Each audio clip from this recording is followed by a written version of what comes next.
Alléluia. Alléluia. Notre Dieu est digne d'être glorifié à jamais. Amen, amen, amen. Quand je vous vois, j'écoute ses louanges, je vois l'œuvre, la grandeur de ses mains. Alléluia. Qui est comme notre Dieu? Qui est comme notre Dieu? C'est un frère qui chante, il dit ce Dieu est tellement spécial pour lui que pas un seul homme sur la terre n'a pu faire ce qu'il a fait pour lui, au point de donner, de verser son sang pour lui. Alléluia. Qui est comme notre Dieu? Il est tellement bon que lorsque nous avons des problèmes, il nous donne sa paix. Qui est comme notre Dieu? Il est particulier. Alléluia. Quand tu es là sous tension, c'est lui qui te rappelle que tu ne fais plus partie de cette race ancienne. Tu es dans le royaume des bénis. Alléluia. Ce Dieu est magnifique. Ce Dieu est magnifique. J'étais en train de m'entretenir avec quelqu'un qui passe par des moments difficiles. Et là,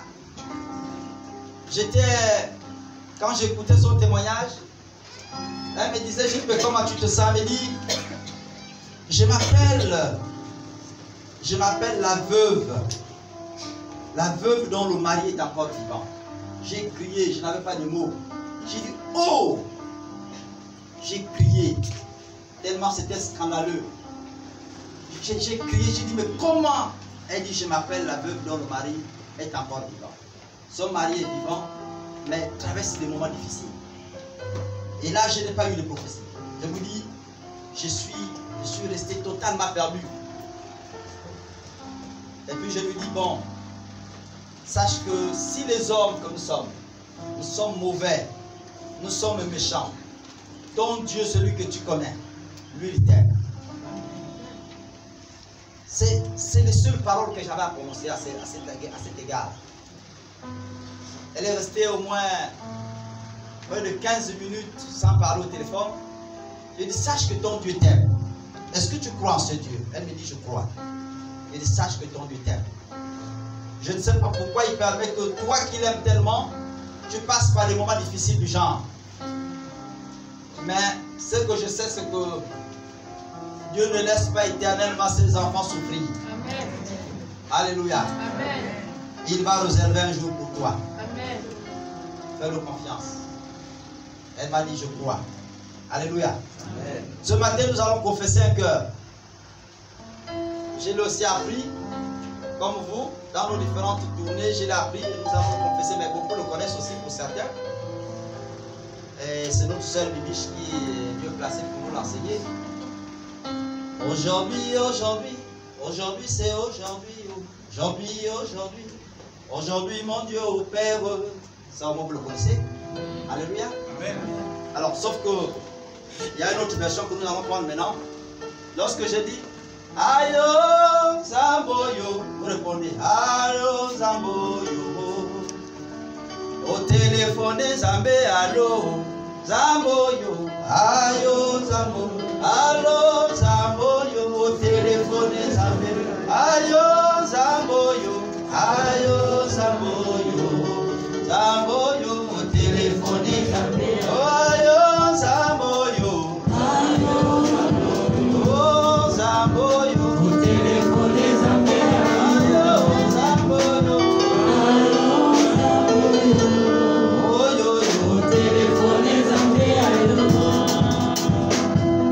Aujourd'hui, c'est aujourd'hui. Aujourd'hui, mon Dieu opère. Aujourd'hui, c'est aujourd'hui. Aujourd'hui, mon Dieu opère. Aujourd'hui,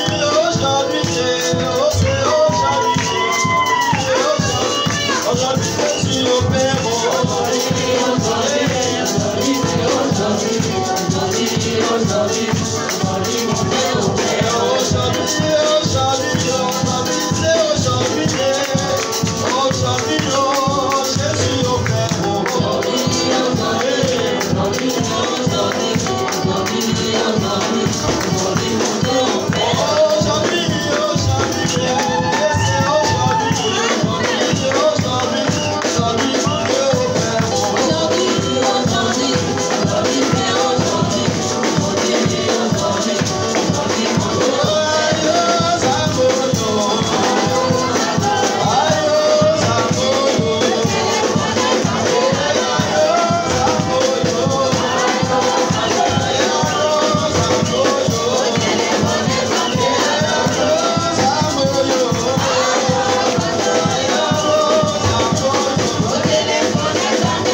votre Dieu opère encore. Nous allons prendre nos Bibles dans le livre d'Exode.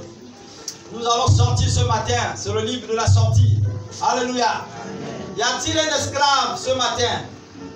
Y a-t-il quelqu'un qui est encore lié ce matin? Nous allons sortir. Alléluia. Par la grâce de Dieu, nous allons sortir ce matin parce que c'est le livre de la sortie. Dieu nous fait grâce de sortir ce matin. Permettez que je me retrouve. Exode, Genèse 3.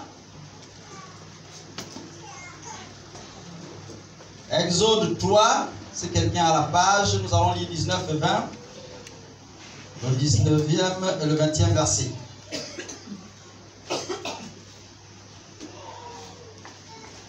Voilà donc ce que déclare la parole de Dieu. Je sais que le roi d'Égypte ne vous laissera point aller.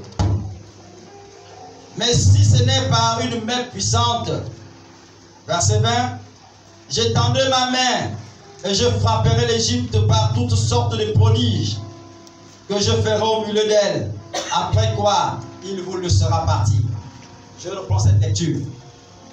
Je sais que le roi d'Égypte ne vous laissera point aller, si ce n'est par une main puissante. Je tendrai ma main et je frapperai l'Égypte par toutes sortes de prodiges que je ferai au milieu d'elle, après quoi il vous laissera partir. Alléluia. Tu es peut-être esclave ce matin, tu n'arrives pas à te le faire de certaines chaînes ce matin. Sache-le. Et moi je te comprends. Vous savez, lorsque l'on prêche ici, et parfois pour nous les leaders, quand on vous voit poser certains actes, non pas seulement vous les membres, mais même nous les leaders, souvent la tendance est aux critiques. Pourquoi X a fait telle chose? Pourquoi X s'est comporté de la sorte? Pourquoi tel leader a agi de telle manière? Alléluia. Mais moi je vous comprends. Je sais que le roi d'Égypte ne vous laissera pas partir. Alléluia. Quand le diable vous tient, il n'a pas pour mission de vous laisser sortir de ses mains. Ce n'est pas la mission du diable. Je comprends donc pourquoi vous restez si longtemps dans cette attitude, dans cette présence. Vous restez si longtemps, pas parce que vous voulez être là, mais parce que celui qui vous tient ne veut pas vous laisser partir. Alléluia. Nous parlons ici d'un peuple, l'histoire d'un peuple. Ce peuple, souvenez-vous, c'était un peuple heureux. C'était le peuple béni de Dieu. Il va donc arriver un moment où ce peuple va se détourner de la face de Dieu, va donc désobéir, va ce que l'on appelle simplement dans notre jargon, faire ce qu'on appelle pécher devant l'Éternel. Lorsque ce peuple va se mettre à pécher devant l'Éternel, ils vont donc se mettre en face de leur Dieu. En d'autres termes, ils vont susciter, ils vont réussir à susciter la colère de Dieu. Ils vont réussir, n'est-ce pas, à augmenter la colère de leur Dieu. Ça, c'est l'une des choses qu'ils vont pouvoir faire. Et comme ils ont réussi à augmenter la colère de Dieu, Dieu s'est donc mis en colère. Il n'a eu d'autre choix que de les chasser devant sa face parce qu'ils étaient devenus désagréables devant lui. Alléluia. J'emploie l'expression chasser pour que vous compreniez que Dieu n'a pas changé de méthode. Lorsque vous l'appartenez et que vous le servez, toutes les fois que vous vous détournez de sa face, lorsque vous péchez désormais contre lui et que vous avez réussi à augmenter sa colère, il va faire la même chose qu'il a fait à Adam et Ève dans le jardin. Il chasse. Parce que le péché, Dieu ne le supporte pas devant sa face. Alléluia. Et donc ce peuple va être déporté. Il va aller en Égypte comme esclave. Voilà donc un groupe de gens que Dieu avait établi sa bénédiction, qui vont naturellement, volontairement chercher à mettre Dieu en colère et réussir à être chassés par Dieu. Oh l'homme, parfois nous sommes difficiles. Parfois nous les hommes, nous sommes difficiles. Quand je parle des hommes, je parle des hommes en tant que masculin, en tant que féminin également. Vous allez prendre des femmes qui sont mariées. Elle a un monsieur qui s'occupe correctement d'elle. Elle-même allée à la mairie, elle a dit oui, monsieur le maire, je le veux. Le monsieur, c'est la même chose. Il a dit oui, monsieur le maire, je le veux. Et parfois, le maire fait exprès. Il repose la question. Il dit, nous, on n'a pas bien compris. Vraiment, vraiment, oui, monsieur le maire. Parlez plus fort, oui, monsieur le maire. Et puis, tout le monde acclame. Dès qu'il sort de là, 1 an, 2 ans après, il se rend compte que celle-là ou celui-là qui est à ses côtés, là, maintenant, les riz, il faut chercher une nouvelle viande fraîche. Il faut chercher un plus beau. Quelqu'un qui frotte ses histoires de brillants partout. Voilà l'homme qu'il me faut. Et pour nous les serviteurs de Dieu, on a inventé des termes tels que oh, ça c'est pas la femme du ministère. Il me faut une femme du ministère. Mais attends, quand Dieu t'a donné ça, il t'a pas vu que tu étais rentré dans le ministère. Alléluia. Amen. Et puis non seulement que c'est Dieu, toi-même tu as attesté que oui c'est ça. Amen. L'homme est difficile. On t'entretient bien, le pauvre homme se bagarre, il fait tout, machin. Derrière le dos, c'est un voyou qui fume le chanvre là et tu vas tromper le mariage.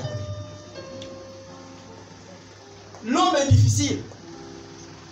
Une femme qui tremble pour toi à la maison dès que tu viens. Oui papa, elle t'appelle même papa. Oui chérie, s'il te plaît. Oui tu veux manger quelque chose, dis-moi ce que tu veux manger. Et tout et tout. C'est la femme qui te fait manger les tcharis, le couper des bouts là-bas que tu cours après elle.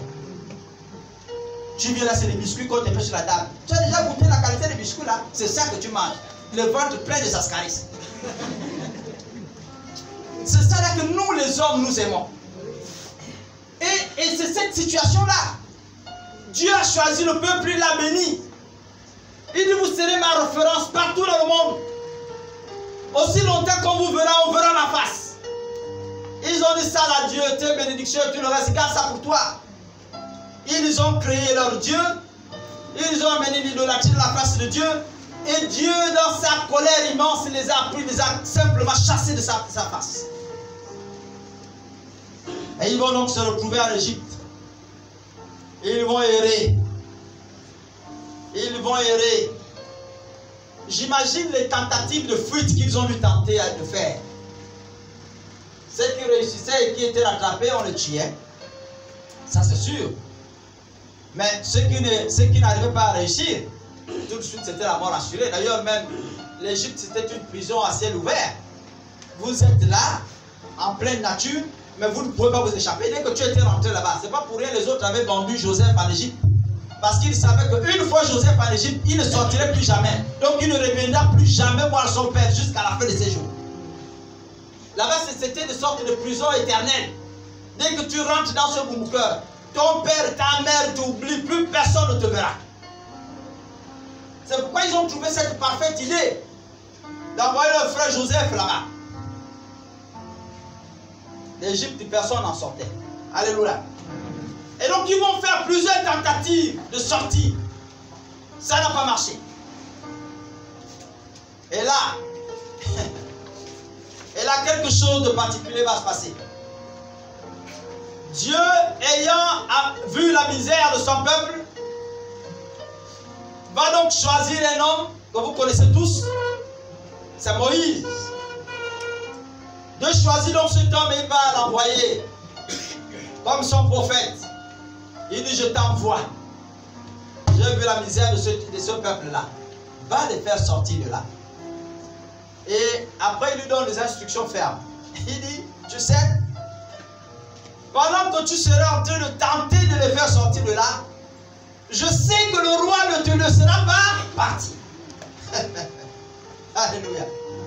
Il dit, pendant que tu seras en train de te battre pour les faire sortir, je sais que le roi ne te laissera pas partir. Et ensuite il ajoute, il dit, je vais les frapper de toutes sortes de fléaux. Je vais envoyer toutes sortes de prodiges sur eux. Et nous connaissons tous la suite de l'histoire. Quand Dieu arrive en Égypte, parce qu'il voulait montrer à Pharaon qu'au-delà de ce qu'il était, il y avait un Dieu plus grand que lui. Le problème de Dieu ici, c'était Pharaon qui avait pris la place de Dieu. Il voulait démontrer à Pharaon qu'il n'y a pas plus puissant Dieu que moi. Je m'appelle l'Éternel. Et quand toi et moi, il n'y a pas match, ce que tu fais là, c'est petit. Et Dieu va commencer par déverser sa colère sur Pharaon et sur l'Égypte. Il envoie le moustique, ce n'est pas le moustique. Les gars restent même punis pendant 2 ou 3 jours. Ils ne boivent pas l'eau. L'eau est changée en sang. Ce n'est pas ça. Il les envoie les grenouilles. Vous vous imaginez les grenouilles dans la salle là où nous sommes là. Cro, cro, cro, cro, cro, cro, cro, cro, dans la maison. Dans toutes les maisons d'Égypte, toutes les cours étaient envahies. Le beau lit du roi, envahi par les grenouilles. Roi, roi, roi, roi, roi. Là où le roi voulait avoir la quiétude, la tranquillité. Dieu dit, je t'envoie les grenouilles. Je veux voir comment tu auras le sommeil là-bas. Tu ne dormiras pas. Aussi longtemps que moi, l'Éternel, je suis dans ce royaume-là. Tu seras obligé de me subir. Croix, croix, croix, croix. Quand ça finit, il envoie, et vous voyez les pattes des grenouilles, pour ceux qui les ont touchés, dès qu'ils te touchent, ça te donne ces sensations bizarres. C'est entre le foie et une espèce de brosse. Ça, vous avez des sensations bizarres. Tu ne sais pas si c'est une brosse qui est sur toi ou sur le foie et qui est sur toi un glaçon. Tu ne sais pas trop. En même temps, il glisse comme un silure sur toi. Et donc, toutes sortes de sensations. Et là, malgré tout ça, le roi refuse de les laisser partir. Le roi refuse de les laisser partir. Alléluia. Je voudrais dire à quelqu'un ce matin, souviens-toi de la parole de Jésus à Lazare. Alors que Lazare se trouve dans la profondeur, n'est-ce pas, de son sépulcre, du caveau là où il était, Jésus se met à la porte et il crie, Lazare, sors! Et la Bible déclare que Lazare est sorti lié. Lazare est sorti lié de sa tombe. Aujourd'hui, pour toi qui m'écoutes, que ce soit dans cette église ou au travers de nos chaînes YouTube ou encore Facebook, je voudrais te dire que ta délivrance est encore possible. Ta délivrance est encore possible. La seule chose qu'il te faut faire, c'est réunir juste 3 éléments. Dès que ces 3 éléments seront réunis dans ta vie, ta délivrance va s'accomplir.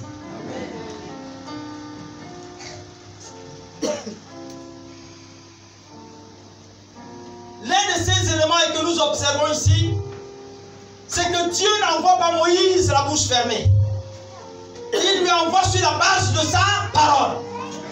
En d'autres termes, lorsque Dieu te parle, comme nous parlons ce matin, lorsque nous proclamons la parole de Dieu, et que cette parole t'est adressée directement, dis-toi, ça y est, je suis sur le chemin de ma délivrance. Alléluia. Amen. Ça, c'est la base de ta délivrance. Dès que tu écoutes Dieu te parler, il te parle par rapport à ton besoin. Dis-toi, ça y est, Dieu, je suis sur le chemin de ma délivrance. Quelque chose va se passer dans ma vie. J'en suis convaincu. Dieu utilise sa parole pour délivrer celui-là qui est opprimé. Toi qui es esclave d'un péché que tu n'arrives pas à quitter, pourtant tu fais des efforts par toi-même. Sache que Dieu utilise sa parole. Dès que cette parole va commencer à toucher ton être intérieur et que tu sens des choses monter en toi, tu comprends que c'est vrai, c'est Dieu qui te parle. Sache que tu es sur le chemin de la délivrance. Amen.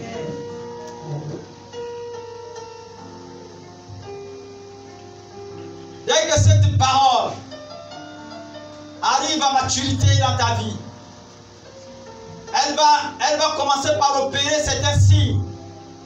Et ce sont ces signes-là que nous avons vus. N'est-ce pas, le pharaon refusé. Elle va commencer par opérer certains signes. Tu vas commencer par voir la différence entre boire et ne pas boire. Tu vas commencer par voir toi-même la gravité de la situation entre mentir et ne pas mentir. Tu vas commencer par voir toi-même. Ce sont ces signes-là, ces prodiges-là que Dieu te montre. Ça, c'est la conséquence de sa parole. Le deuxième élément qui rentre en compte, c'est la présence du Saint-Esprit. Alléluia.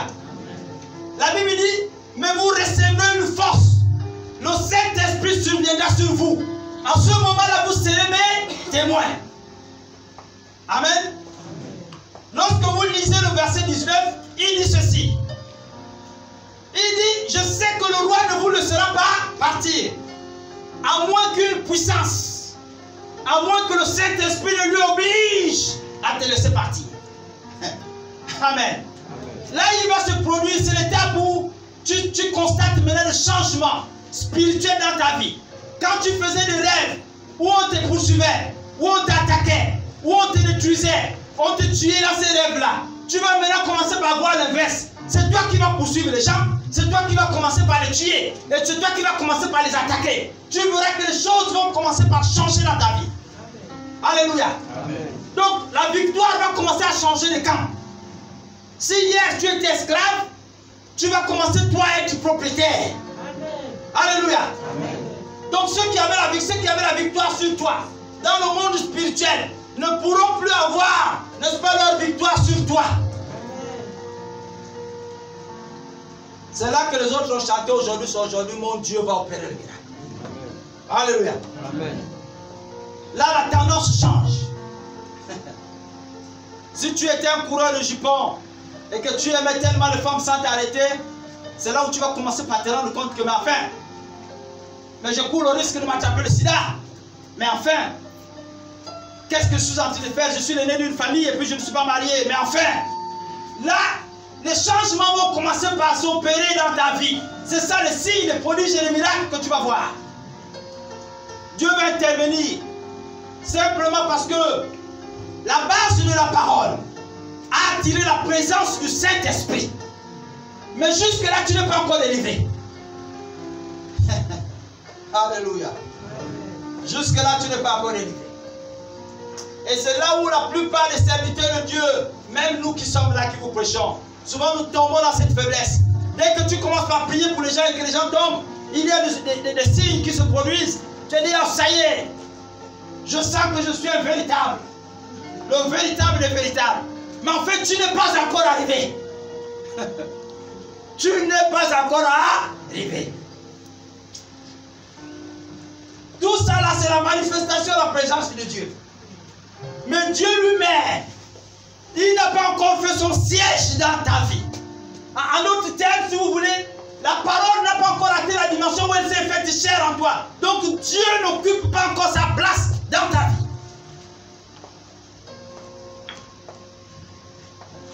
Il dit, le roi ne vous laissera pas partir, à moins qu'une main forte ne lui oblige. Vous savez, pendant que j'étais en train de préparer ce message, Dieu m'a donné une image. Il dit, quand tu pars à l'hôtel Serge, ou même dans ta propre maison, dès que tu installes le matelas et qu'il n'y a pas de drap, est-ce que tu dormiras à l'aise? J'ai dit non, j'aurai le froid, parce que quand le froid souffle, j'ai besoin du drap pour me couvrir. Il dit, maintenant si tu as le drap et que tu n'as pas matelas, je dis là encore, Seigneur, c'est sûr que je vais me couvrir du froid, je vais dormir parce que le sommeil, lui, quand il te prend, il est comme ça. Mais le matin, je vais me réveiller avec les douleurs encore. Il dit justement. Donc ça veut dire que tu n'auras pas bien dormi. Alléluia. Donc ces deux éléments-là, donc ce matin-là, je parlais la parole de Dieu et je vous ai cité le Saint-Esprit. Ces deux éléments-là, lorsqu'ils vont s'associer, lorsqu'ils sont associés à vous, ils vont créer une base, un lit pour que Dieu intervienne dans votre vie. Alléluia. Quand Moïse arrive, la première des choses, lorsque vous allez écouter le premier langage de Moïse et Dieu, Moïse, parce qu'il se retrouve devant quelque chose d'extraordinaire. Il est en train de perdre le troupeau. Voilà un homme qui a pu fuir l'Égypte. Il n'a pas fui. Lui encore, on l'a dit, pars. Tu sais que tu vas mourir dans le désert. Va mourir là-bas. Pour éviter que notre soeur ne souffre de chagrin, le pharaon lui dit, vas-y, va mourir dans la plaine là-bas, ça soit quoi. Et il est parti comme ça. Et comme Dieu, il soutient toujours sa parole, à ce moment-là, Dieu va le soutenir, il ne meurt pas dans le désert. Et pendant qu'il trouve donc un travail, il trouve donc la paix. Moïse commence par retrouver des sensations. auprès de son beau-père Jétro, il commence par aller pour perdre les troupeaux. Donc il commence par trouver des petits bricoles et tout ça, machin. Et là, il regarde, il y a un phénomène qui se produit. C'est un arbre qui est en train de se consumer sans prendre feu. Le feu est là, il ne consume pas là. Le feu brûle, mais ça ne consume pas là. Il dit non. Moïse s'approche pour voir l'extraordinaire phénomène. Et pendant qu'il s'approche, pour regarder ce qui se passe, à ce moment-là, il écoute une voix qu'il appelle de l'intérieur. Moïse, Moïse. Il dit, me voici. Est-ce que vous pouvez imaginer la terreur? Et quand il lui dit, Moïse, j'ai écouté les cris de mon peuple. Je t'ai choisi, tu vas aller le sortir de là. Moïse ne dit pas non. Quand vous lisez l'histoire, il ne bouge pas. Parce que là, il est terrifié. Le feu là peut sauter là-bas, ça me pénètre une bonne fois, je meurs. Si je dis non, ce gars-là qui me parle là, il peut m'achever avant que je ne meure. Est-ce que vous comprenez ça? Moïse ne dit pas non. Il est là comme quelqu'un qu'on a mis en main. Donc, il dit oui, j'ai compris. Il dit, tu vas aller le voir. Et tu vas leur parler, tu leur diras que je t'envoie. Venez me sauver. Il dit oui, j'ai compris, maître. Après, il ajoute un mais. Il dit, mais si ce peuple me demande, qui t'envoie? Quel est son nom? Est-ce que vous comprenez? Et il dit bon, s'il te demande, tu lui as dit c'est le Dieu de votre père. Celui d'Isaac, de Jacob. Est-ce que vous comprenez? D'Abraham, d'Isaac et de Jacob. Et après, il dit bon, comme le gars là m'a donné comme son nom, il m'a dit qu'il s'appelle l'Éternel. Il dit oui, je comprends. Mais tu sais que, en fait, j'ai un problème. Ça ne date pas d'aujourd'hui. Je bégaye, je ne parle pas bien.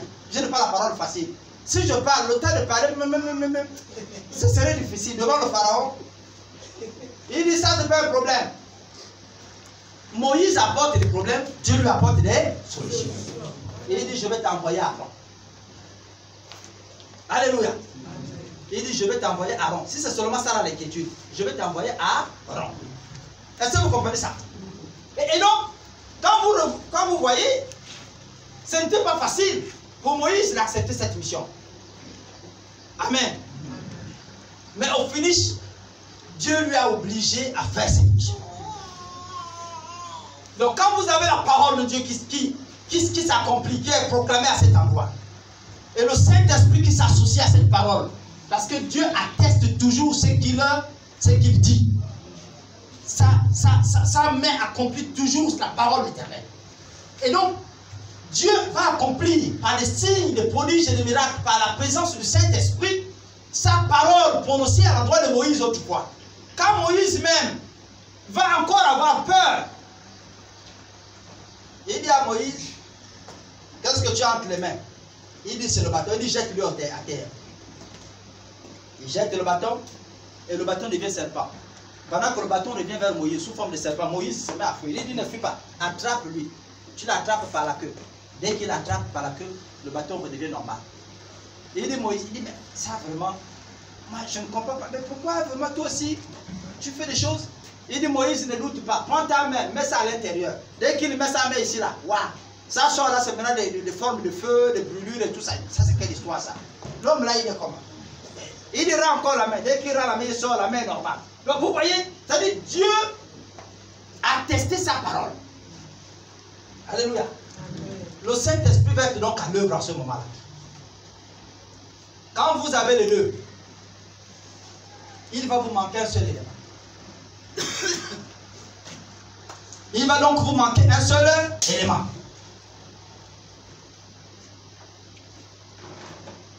Le troisième élément ici, vous allez le trouver dans le livre de Exode toujours. Mais vous prendrez dans vos maisons la lecture du verset 12 et 13. Le troisième élément, bien aimé, c'est que malgré ce que Dieu avait fait, le pharaon a refusé de laisser partir le peuple de Dieu. Et là, quelque chose va se produire. Dieu va utiliser un troisième élément. Cette tactique-là, c'était la tactique, on va dire, à la limite, la plus ridicule. Est-ce que vous me comprenez? C'est-à-dire, aux yeux des hommes, cette tactique, c'était la stratégie la plus ridicule. Le diable, le pharaon et tous ses agents se sont éclatés autour de ce projet. Et il dit à Moïse, il dit, maintenant voilà, aujourd'hui, le pharaon va te laisser partir. aujourd'hui il va te laisser partir. Tu sais ce que tu feras? Il dit non, Seigneur. Moi-même, tu me vois là, je suis fatigué. Les allers-retour chez Pharaon, là, je suis fatigué. Il dit maintenant, voilà ce qui va se passer. Prends l'agneau. Alléluia. Il dit prends l'agneau. Égorge-lui. Laisse couler le sang. Et tu vas voir ce qui va se passer. Alléluia. Vous voyez, Élisée arrive. C'est toi Élisée? Mais là, c'est pas toi. Le véritable. Élisée arrive. Il annonce la parole éternelle. Dieu m'a dit, Dieu m'a dit, Dieu m'a dit. Et elle dit, toi tu racontes quoi, toi Élisée? Toi tu racontes quoi? Tu es toujours en train d'annoncer les mauvaises paroles. Il n'y a rien qui est édifiant. Tu es toujours prophète de malheur que tu es. Et là, il se retrouve là un peu comme, parce qu'à côté de lui, il avait une concurrence. Il y avait près de 900 autres prophètes de Baal, n'est-ce pas, qui étaient à côté, donc il avait une forte concurrence. Bon, tu es seul contre 900. Dans une démocratie comme la nôtre, tu es battu d'avance et à plate couture. Lui, il a 0, toi tu as 0,1 pour 0,01%. Lui, il a 0,99, comment tu appelles? 99,99%. Donc le gars, il est au-dessus de toi. Alléluia. Et le roi, donc, ne pouvait écouter que ceux-là qui étaient plus nombreux. Mais lui, il va employer la même stratégie. Élisée dit, bon, maintenant, rassemblons-nous tous. On va voir qui nous vote tout du mien est le véritable Dieu. Les autres vont prendre, n'est-ce pas, les gilettes. Ils vont se déchirer partout. Ils vont faire ce qu'ils ont à faire. Ils vont crier. Ils vont faire tout ce qu'ils ont fait. Rien ne se passe. Quand Élie arrive, il monte l'autel de sacrifice.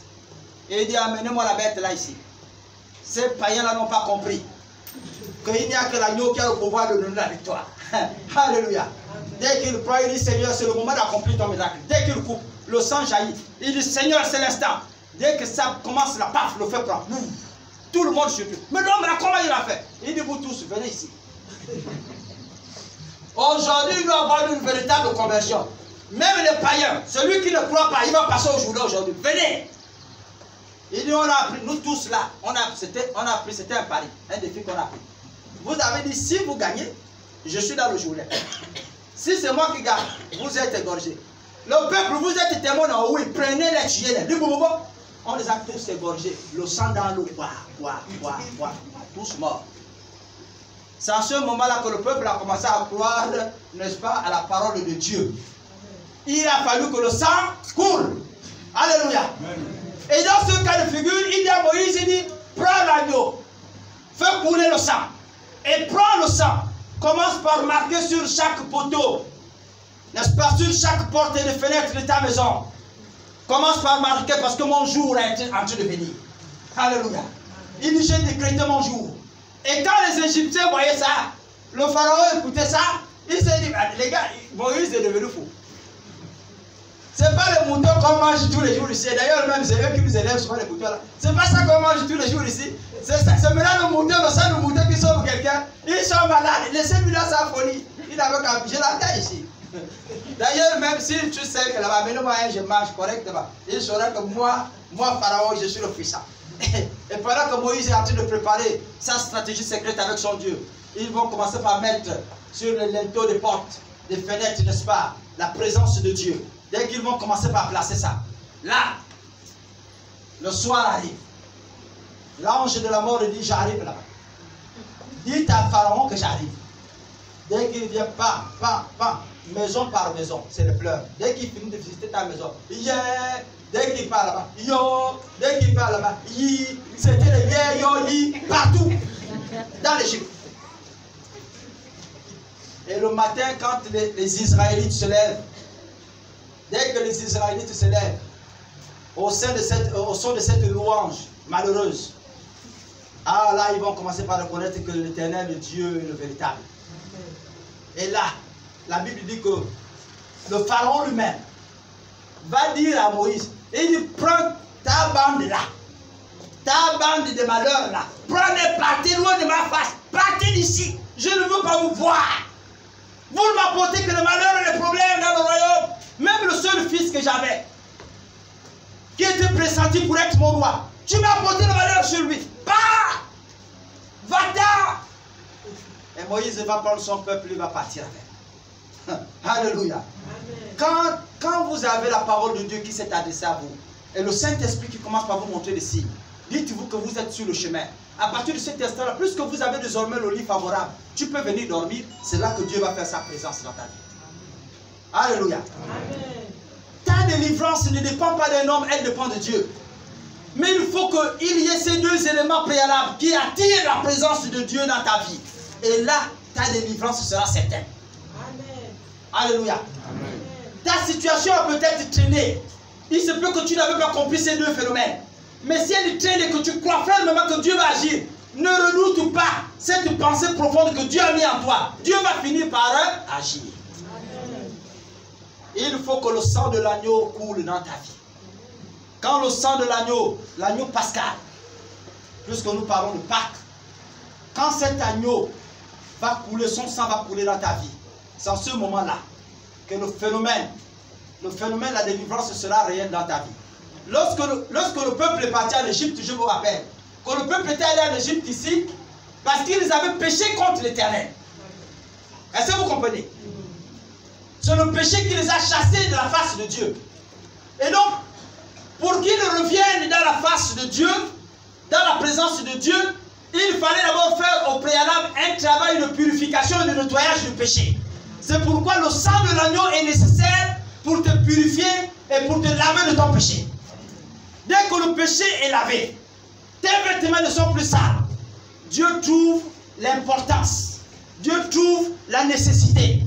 Dieu trouve l'utilité d'être à côté de toi, de revenir n'est-ce pas, dans sa demeure. Alléluia. Mais ce n'est pas avant. Tant que le péché existe toujours, c'est-à-dire tu as écouté la parole de Dieu, tu es venu ici, tu as même accepté le Seigneur Jésus. Qui veut recevoir Jésus? Moi, fais la confession. Seigneur Jésus, je te reçois comme sauveur, comme Seigneur. Amen, amen, amen. Tu as fini tout ça. Tu commences par prier pour les malades. Les malades même sont guéris. Tout ça là, ce n'est pas encore assez. Il faut que toi-même, Christ te purifie par son sang.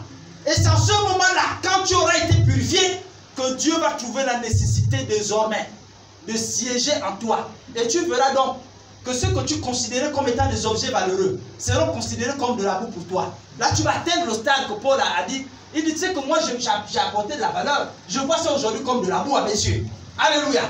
C'est là que tu vas comprendre l'importance. Mais tant que tu n'es pas encore passé de cette étape-là, où tu te limites juste au temps de louange, où tu te limites juste au temps où tu écoutes la parole, parce que X, Y parle bien, dès que tu n'es pas encore sorti de là, et que le sang de l'agneau ne t'a pas encore influencé, n'a pas encore coulé dans ta vie, tu ne seras jamais délivré. Et c'est ça qui amène beaucoup d'entre nous à traîner des malédictions, à traîner des maladies d'ordre spirituel, sans pourtant être délivrés. Parce qu'ils n'ont pas encore été affranchis par ces trois étapes. Alléluia. Ils n'ont pas encore été affranchis par ces trois étapes.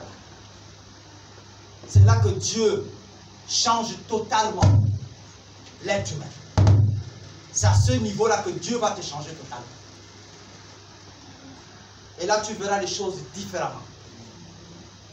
Ce que les autres appellent joie, tu vas voir ça comme malheur.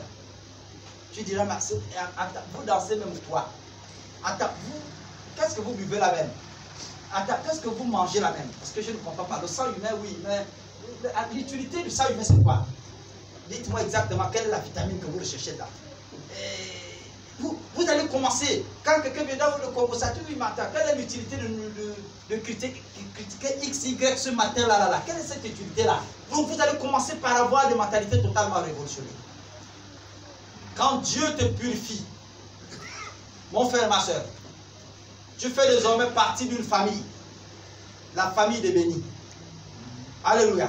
Amen. Nous pouvons nous lever un moment, nous allons prier le Seigneur.